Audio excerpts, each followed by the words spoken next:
চলেন আজকে আপনাদেরকে একটা জায়গা থেকে ঘুরিয়ে নিয়ে আসি। আসলে আমি অনেক দিন পরে যাচ্ছি শহর থেকে এসে, আসলে এসব জায়গাতে ঘোরা হয় না। আসসালামু আলাইকুম, কেমন আছেন সবাই?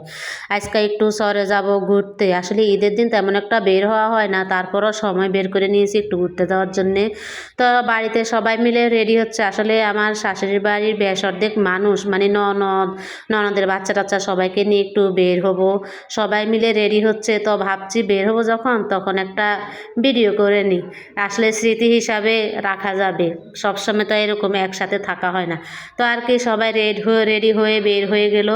বের হয়ে যে রওনা দিচ্ছি রাস্তা দিয়ে, সবাই মিলে হাঁটা ধরেছে। রাস্তা তো অনেক দূর, হেঁটে যেতে হবে, অটো পাচ্ছি না কোনো। এই যে আমার ননদের কি সুন্দর একটা বাচ্চা আমাদের সাথে হাঁটা ধরেছে।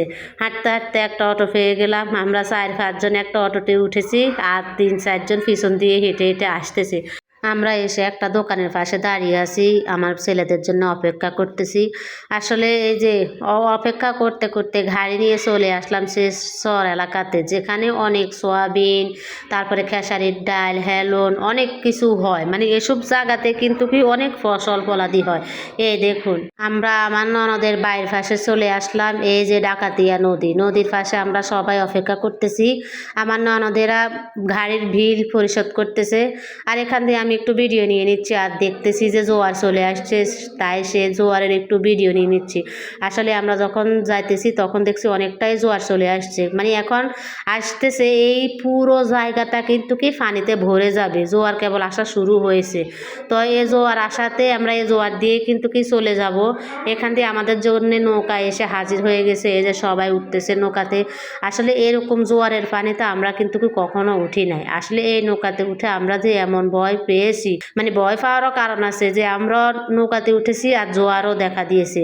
এই জোয়ারের চোটে আমাদের নৌকা অনেক ঢুলিয়েছে, তো আমরা অনেকেই ভয় পেয়ে গেছি। তো সবাই মিলে আল্লাহ আল্লাহ করে রওনা দিয়েছি। এই যে সবাই উঠে কেউ বসেছে, কেউ দাঁড়িয়ে আছে, মানে সবাই ভয়ে আছে, আতঙ্কে। তো অনেক কষ্টে পার হলাম নৌকা দিয়ে পার হয়ে এসে নেমে গেলাম। ওই নৌকা থেকে আমরা নেমে গেছি। নেমে এখন আমরা পাশ দিয়ে কিন্তু কি হেঁটে যাচ্ছি, আর দেখছি নদীর কি স্রোত আসতেছে। তো এখন রওনা দিলাম আমার বড় ননদের বাড়িতে। বড় ননদের বাড়িতে যাওয়ার পথে দেখেন কত জায়গা, কত বড় একটা জায়গাতে কিন্তু কি অনেকটাই সোয়াবিন হতেছে, হেলন হতেছে। তো শহরের মধ্যে অনেক কিছুই চাষবাস করে, এসবই দেখতে দেখতে আসলাম। দেখতে দেখতে চলে আসলাম আমার ননদের বাড়িতে।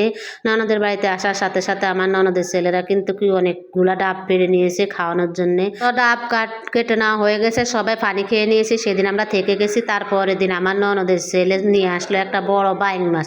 আমার ননদের ছেলে বলছে এটা নাকি বাইং মাছ, আমরা বলছি না এটা কুসা মাছ। তো কুসা মাছ, বাইং মাছ এসব পর্ব শেষ করে দিয়ে আমরা চলে আসলাম নৌকা দিয়ে। চলে আসার পরে আমার ছেলেদের জন্য নৌকা পাঠিয়ে দিলাম। ওই যে ওরা আসতেছে, আর 2-3টা ছেলে পেলে মিলে ঘাস কাটতেছে, তারই ভিডিও করে নিলাম। আসলে গ্রাম বাংলার পরিবেশ দেখতে কিন্তু কি ভালোই লাগে, কিন্তু থাকতে ভালো লাগে না।